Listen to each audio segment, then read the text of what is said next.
Bom, vamos passar agora para a primeira atividade que nós vamos fazer dentro da viabilidade detalhada, tá? Sempre que eu puder, eu vou lembrar do nosso plano de negócio. Nesse momento aqui, nós vamos passar essa primeira atividade para um parceiro-chave nosso, para dois parceiros-chaves, né? É claro que vai ter momento que a gente vai ter que reunir com eles para poder ver como que está o andamento do trabalho, mas via de regra, eles vão fazer parte dessa atividade aqui sozinhos, enquanto a gente vai cuidar do próximo passo, né? Então, nós vamos ter, em alguns momentos, aí, passos que vão andar juntos, em paralelo. Nesse primeiro momento aqui, o que nós vamos fazer, né? O advogado vai dar uma olhada na documentação, um pouco mais detalhado, né? Para poder ver a viabilidade jurídica desse negócio. E eu vou dar um exemplo aqui para vocês sobre isso, né? Tem um prédio que eu estou executando agora, que está no último pavimento, que esse prédio está sendo construído num terreno que é uma permuta para unidade futura, e esse terreno foi negociado algumas vezes com alguns construtores aqui da cidade. E o negócio não avançou, porque eles estavam, o terreno na verdade estava, né, num processo de inventário. O que aconteceu? Eu levei esse negócio para o meu advogado, eu já sabia que estava em processo de inventário, o corretor me avisou.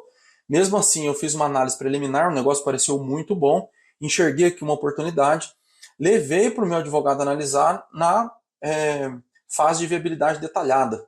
Tá?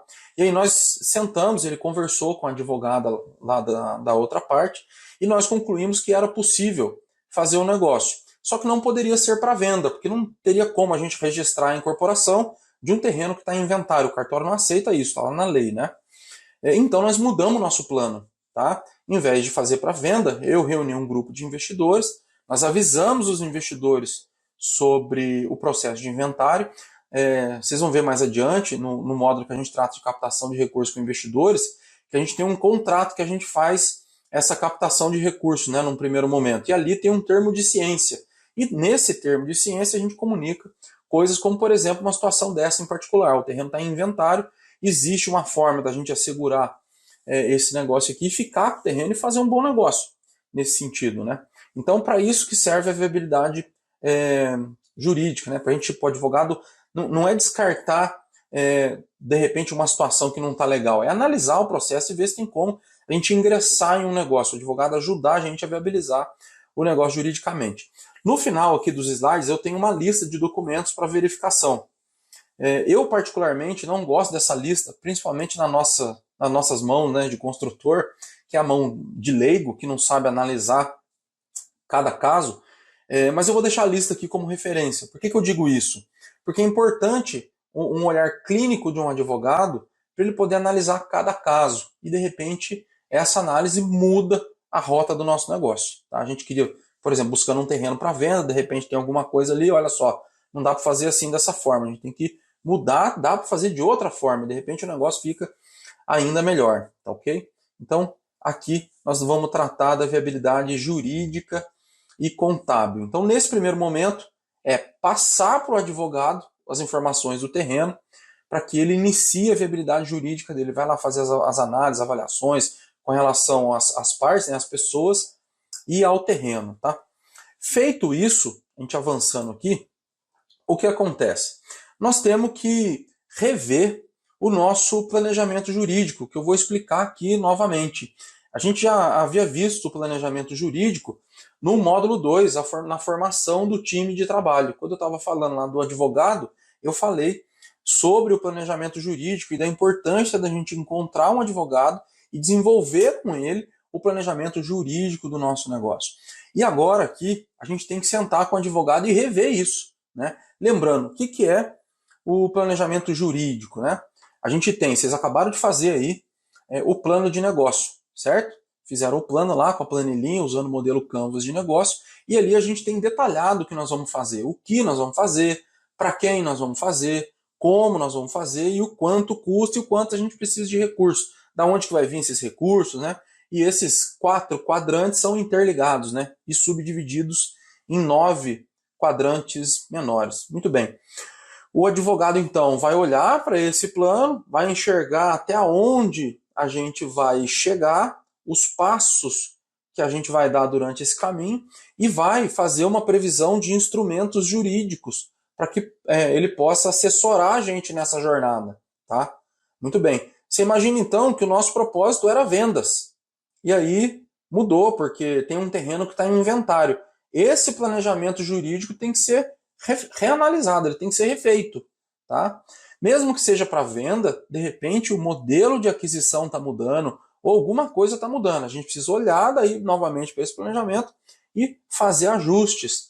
Então, esse é o momento para isso, da gente sentar com o advogado e dizer para ele, olha, teve uma mudança na proposta que eu fiz, ou eu estou com uma ideia diferente, ou olha só como é que está isso, né? Ou então veja como que está essa viabilidade jurídica e de repente a viabilidade vai mudar o nosso plano, enfim.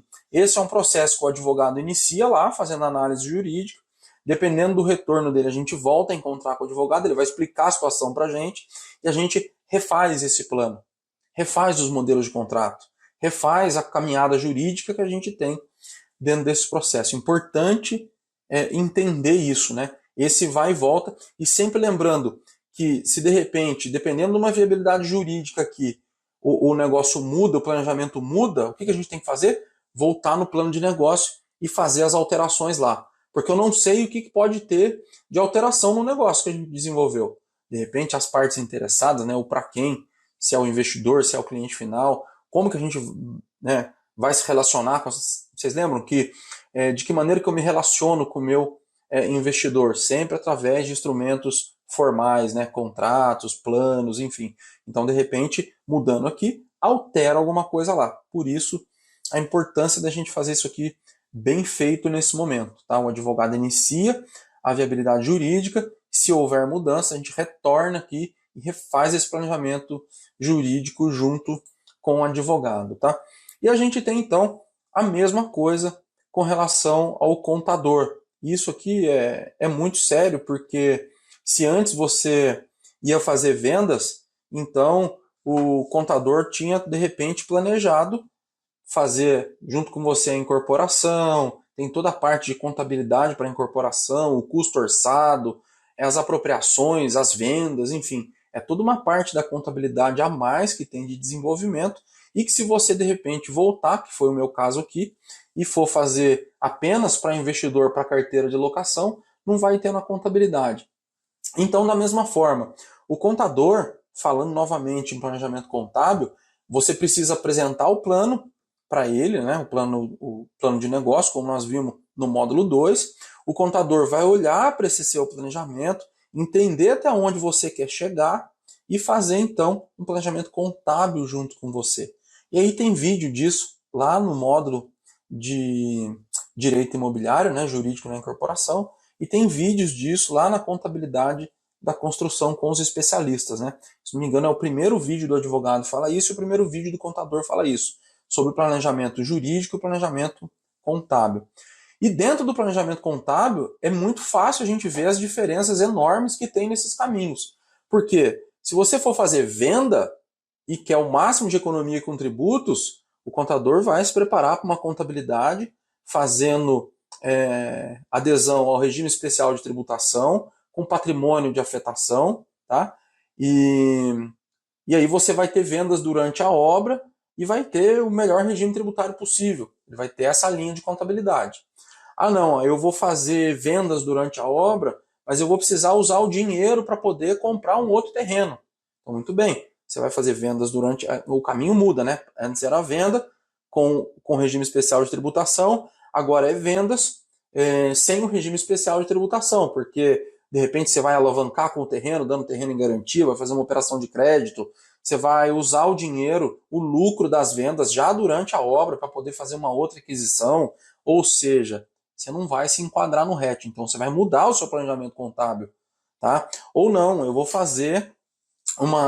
vou reunir os investidores aqui e nós vamos fazer um prédio sem vendas. A gente vai fazer locação no final, é um empreendimento para carteira de locação. Muda completamente, é um terceiro caminho, né? E a gente tem vários, tem outros caminhos aí.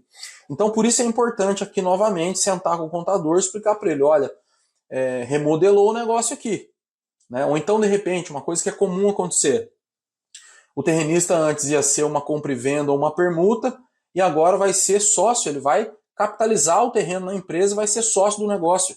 Já vi isso acontecer várias vezes. Tá? Muda aqui o planejamento com o contador. Então, o terrenista ele vai ser mais um sócio, ele vai capitalizar o terreno.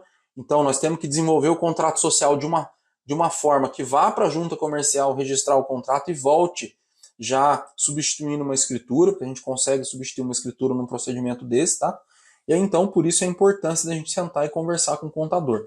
Em que momento que isso vai acontecer, né? Bom, primeiro você vai falar com o advogado, e o advogado vai fazer a viabilidade, a análise jurídica, vai levantar os documentos, vai ver em que pé que tá as coisas. Pô, Thiago, ó, vem cá, mudou isso, mudou aquilo, beleza. Aí eu refaço o planejamento jurídico com o advogado e refaço o planejamento contábil com o contador.